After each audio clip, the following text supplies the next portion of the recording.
किसी मिठास के लिए किस वस्तु का प्रयोग करते थे, तो वो शहद है जिसका सैंधववासी मिठास के लिए प्रयोग करते थे। ऋग्वेद में अघन्य शब्द किस वस्तु के लिए प्रयोग हुआ है, तो गाय के लिए प्रयोग हुआ है। इस प्रकार से इस वीडियो में बहुत ही इम्पोर्टेंट क्वेश्चन लाएंगे, जो कि इतना अगर आप देख ले रहे हैं तो इसमें से 3-4 क्वेश्चन तो फंसना तय है अगर आप टीजीटी की एग्ज़ाम देना चाहते हैं तो आइए इस वीडियो को पूरा करते हैं और विधिवत ध्यान से देखते हैं। अब आगे क्वेश्चन है, सिकंदर महान ने भारत पर आक्रमण कब किया था, तो 326 ईसा पूर्व में किया था। यहाँ से क्वेश्चन बनता है, ध्यान दीजिएगा।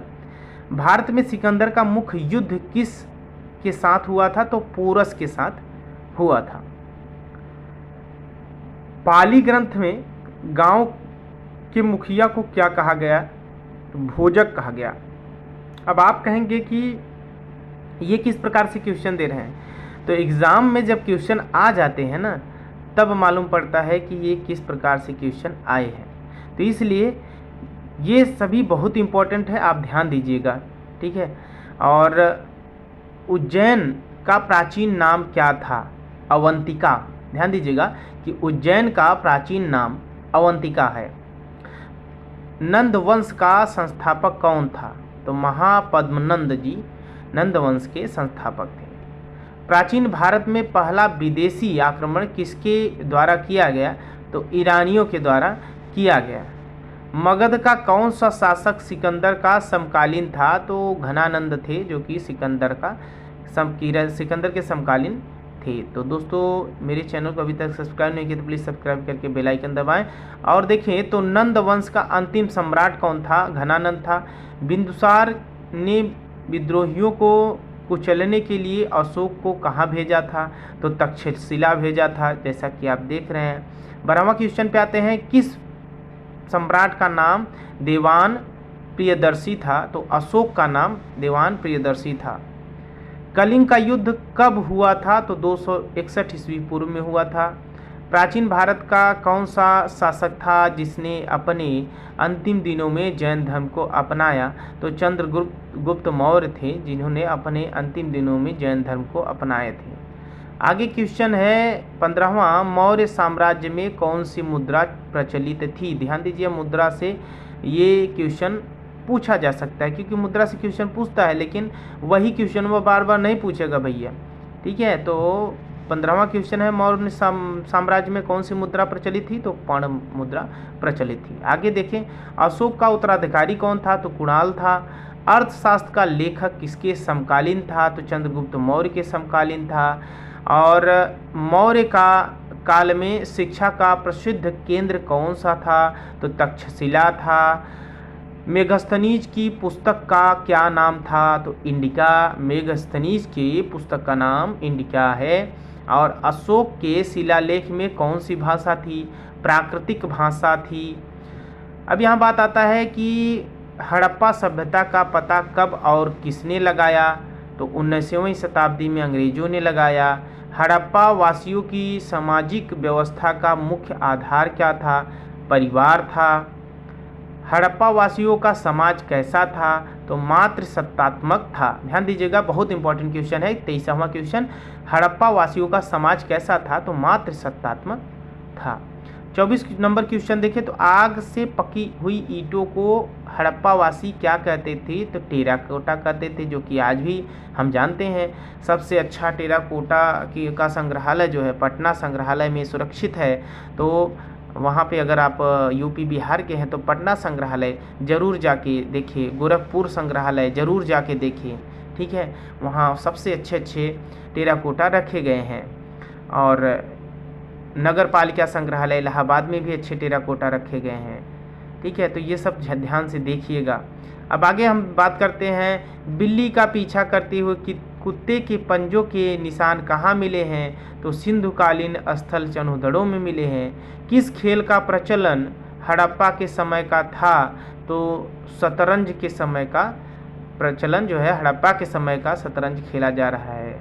हड़प्पावासी किसे अपना पवित्र पक्षी मानते थे, तो फाख्ता एक पक्षी है जिसे हड़प्पा वासी अपना पवित्र पक्षी मानते थे।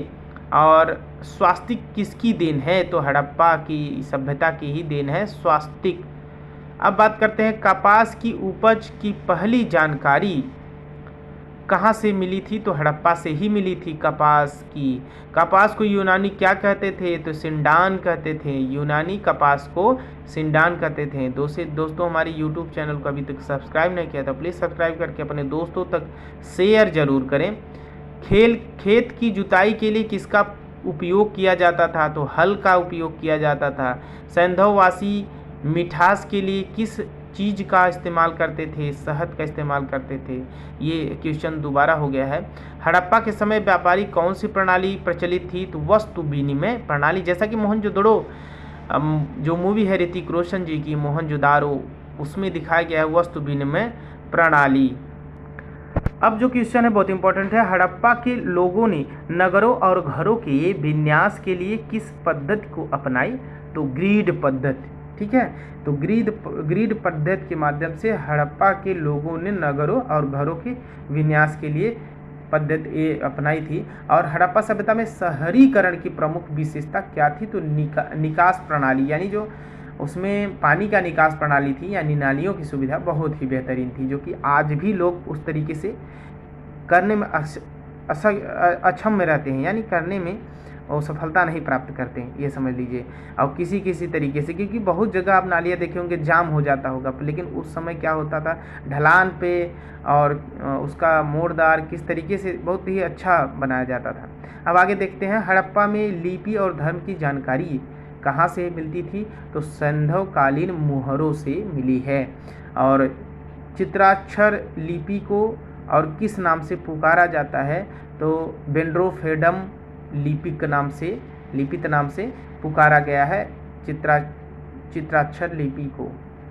अब आगे देखते हैं, बहुत इंपॉर्टेंट है। आज़ादी सन 1947 के बाद भारत में सबसे अधिक कहाँ हड़प्पा युगीन स्थलों की खोज की? यानी आज़ादी के बाद कहाँ पे सबसे अधिक खोज हुई? तो गुजरात में खोज हुई है। वह कौन सा हड़प्पा कालीन स्थल है जो त्रिस्तरीय था? तो धौलावीरा था जो त्रिस्तरीय था। अब आगे लास्ट क्वेश्चन देखते हैं और उसमें आपको बता दें कि चावल के उत्पादन के साक्ष्य किस सैंधवपुरा स्थल से प्राप्त हुआ है? तो रंगपुर और लोथल से चावल का साक्ष्य प्राप्त हुआ है, चावल के उत्पादन का साक्ष्य प्राप्त हुआ है। तो ये बहुत इंपॉर्टेंट क्वेश्चन हैं। अगर आपको ऐसा लगता है कि ये इंपॉर्टेंट क्वेश्चन नहीं है तो ठीक है, मत पढ़िए। लेकिन अगर आप ये समझ रहे हैं कि हमको किसी तरीके से एग्ज़ाम में क्वालिफाई होना है तो ऐसे क्वेश्चन को पढ़ना जरूरी है, अपने सब्जेक्ट से टच क्वेश्चन को पढ़ना जरूरी है, क्योंकि जो हम सोचते हैं वो नहीं होता। इसलिए हो सकता है इसी में से क्वेश्चन आ जाए और हमको सफलता मिल जाए। लेकिन अगर आप पढ़े रहेंगे तो, मैं नहीं कह रहा हूँ मेरा ही वीडियो यही पढ़िए, तभी कहीं से भी आप पढ़ते रहिए, आगे बढ़ते रहिए और हमारे चैनल पे ऐसे ही लाइक कमेंट्स सब्सक्राइब करते रहिए। Thank you for watching my video.